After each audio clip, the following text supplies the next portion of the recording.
live televideo show brings life to Marshall McLuhan's concept of the global village. 20 artists in Canada and France exchange talents via satellite this afternoon. Transinteractivity is really more of an experimental test between using two-way communication links, satellite links between two remote cities. So you're saying that people from France can actually jam with people right here in Toronto? We will be sending both sound and picture, both ways, simultaneously. What exactly happens?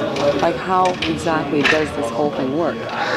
The signals are originated, if you want the routing of the signals, we're sending ours via lines from our control room, which we built up in the back there, down to a satellite truck, which then gets beamed up to the high band, which is a Annex C2 satellite. And that link is, funny enough, it's only to get down to Adelaide Street. We're sending a signal 44,000 miles just to get from the Science Centre to Adelaide Street. From Adelaide Street, it gets converted to digital, and it is sent microwave across the lake over into Buffalo. Buffalo, it's relayed via fiber optics into New York City. In New York City, it gets converted to CCAM, which is the television standard of the French, and gets sent up on the Intelsat, the international satellite. My name is Marshall Holmes. I'm with Telecom Canada, and I'm here today to witness the Transatlantic Interactivity session. I worked along with Derek to help supply some of the network capabilities that are pulling this thing off today. There's really three key carriers involved: France Telecom, US Sprint, and Telecom Canada. They're supplying a service which is called Video Forum in Canada, and that supplies the link that gets us to France today. And it's brought down in Rabelais in France, fed via some kind of terrestrial system in France into Paris, and then into the room in Paris, and converted back to NTSC from digital. Okay, and it's actually possible for people in France to jam with people in Yes, Toronto. we will be sending both sound and picture, both ways, simultaneously. We've got monitors set up on the floor so people can see the signal from France, they will see the signal from Toronto, and on the big screen we'll either have France or we will create a split screen, some of the performances where people will actually be able to reach out and touch each other, hypothetically. That's great.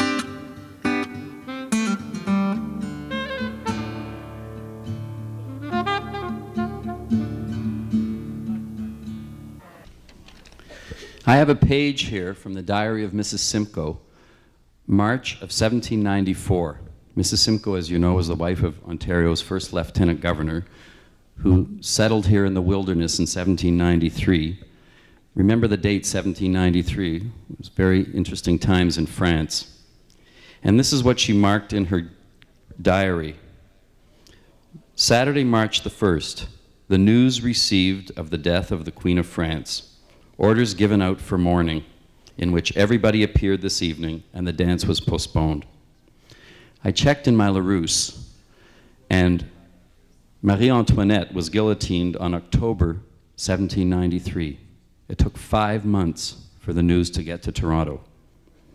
Think about that, and think about the fact that we're supposed to be having this in milliseconds, and if all goes well, we still may.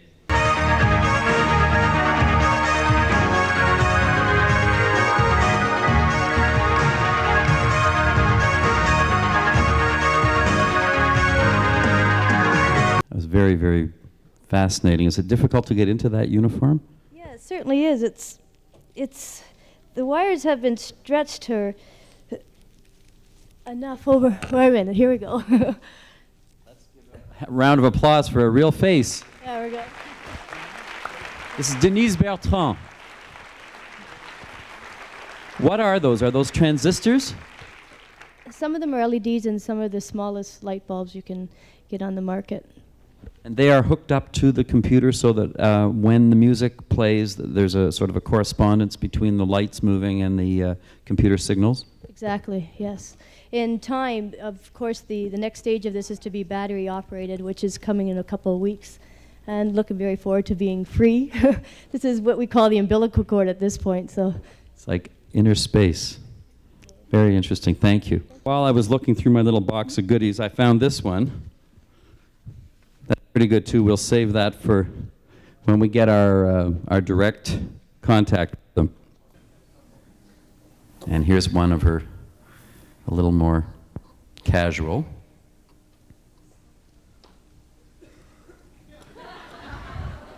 Now that's all done just from taking images and appropriating them from different sources and changing the sizes and changing the shapes and what have you.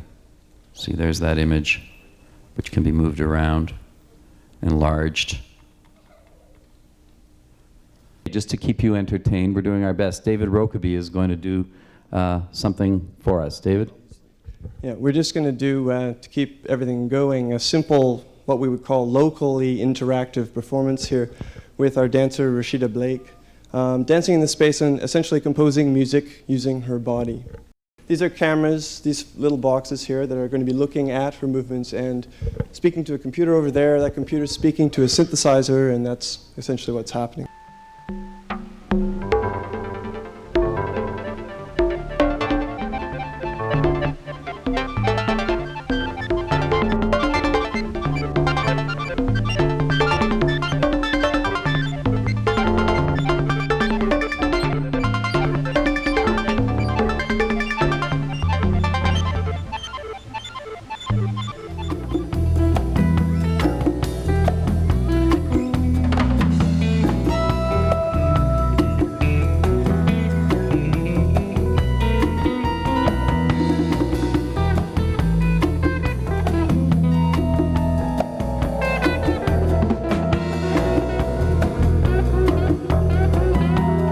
Mandela is a performance piece of software that lets the performer mix with graphic images and actually play drums in an artificial atmosphere. So if somebody is standing up on a black background, let's say, you'll have a graphic in front of him, which might be a drum, and just by waving his arm into the drum, he can trigger the drum. It controls synthesizers, etc. So what we'll be seeing is Vincent in Paris triggering drums, etc., playing with the band here.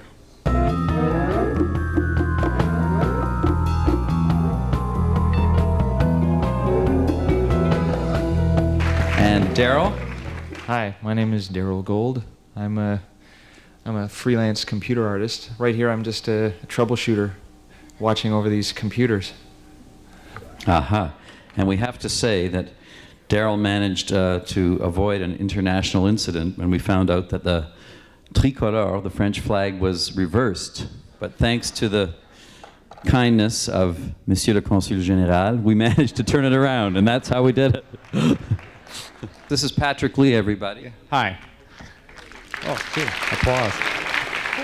And Patrick, tell us what you're going to be doing. I'm going to be showing people in France a bit about Canada using a program. It'll be shown here as well on the big screen. And I'm using a Macintosh 2, which is this white box with a keyboard in front of it. And this display is it's unusual because it's a composite video signal that's similar to regular television, and that's so that we can link it and feed it up to the satellite, and also so it can be displayed on the projection systems here. How did Derek get Paris involved in this? Richard, can you answer that one? How did this happen with Paris? How did this hookup happen with this group in Paris?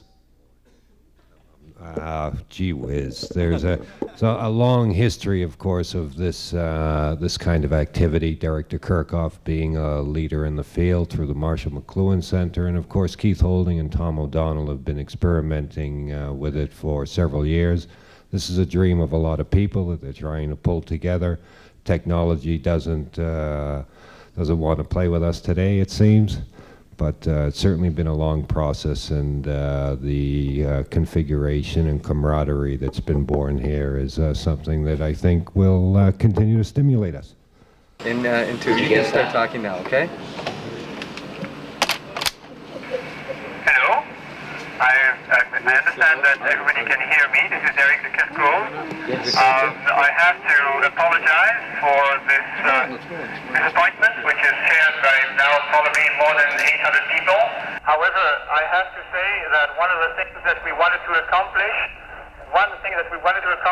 here was to create an emotion. And I think that in spite of the failure of the connection, The emotion has been real, shared by a lot of people here who really have enjoyed themselves in spite of the failure of the technical dimension. We showed a number of the pieces and presented some of them that we wanted to show interactively. A few of them were locally interactive and were very successful.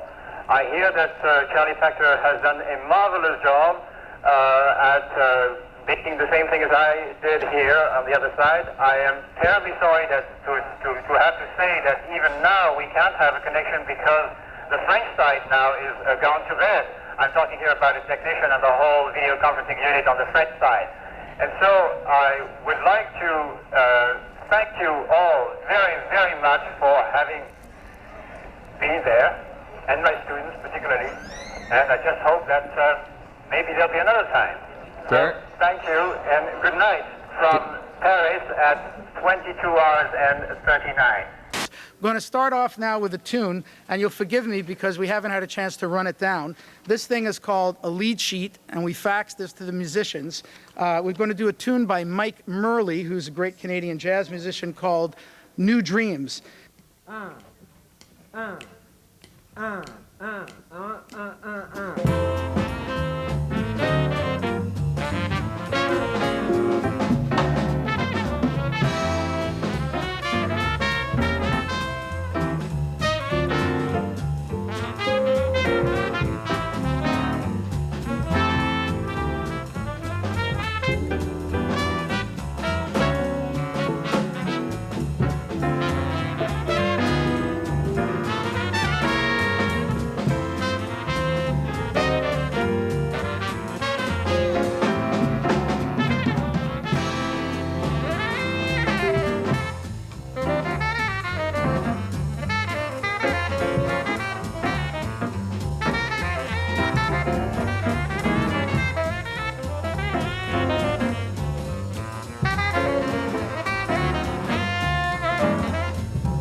We're just trying to set up a shot of her painting, get a nice shot of the painting itself. And I'm going to operate on it, and I'll play on it a little bit, and we'll see what else happens. So you're just getting started, so we'll give you a few minutes, or no, we're just grabbing it from right. wherever it is. Where is it? This is from York University. That's right.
Bonsoir et bienvenue à la Culture, Technologie, Convergence, la conférence des 4 moteurs et de l'Ontario. Welcome to the Culture, Technologies, Convergence, the conference for the 4 motors in Ontario on technology and culture. Technology's impact on culture is no longer a matter of chance, but an issue of choice. Culture is a result of the technologies we choose to implement. We are at a point where the available technologies now present infinite possibilities. The question is not, what can we do, but what do we want? Technology is forging a new alliance between business and culture. Today's entrepreneur is frequently a combination of technology specialist, cultural analyst, and artist. This new generation of business people identifies and capitalizes on business opportunities that arise where culture and technology converge.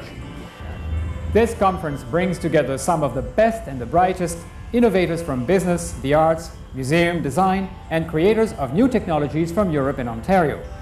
Issues of common interest are defined, new models of business explored, and new applications for technologies discovered. Internationally renowned in their fields, many of the speakers are owners or directors of businesses that involve the successful merging of culture and technology. People who have taken the critical leap to turn what they have imagined into a business reality. Attendance is mainly from Ontario and the four motives of Europe: Rhône-Alpes, Baden-Württemberg, Catalonia, and Lombardia, respectively key economic regions of France, Germany, Spain, and Italy.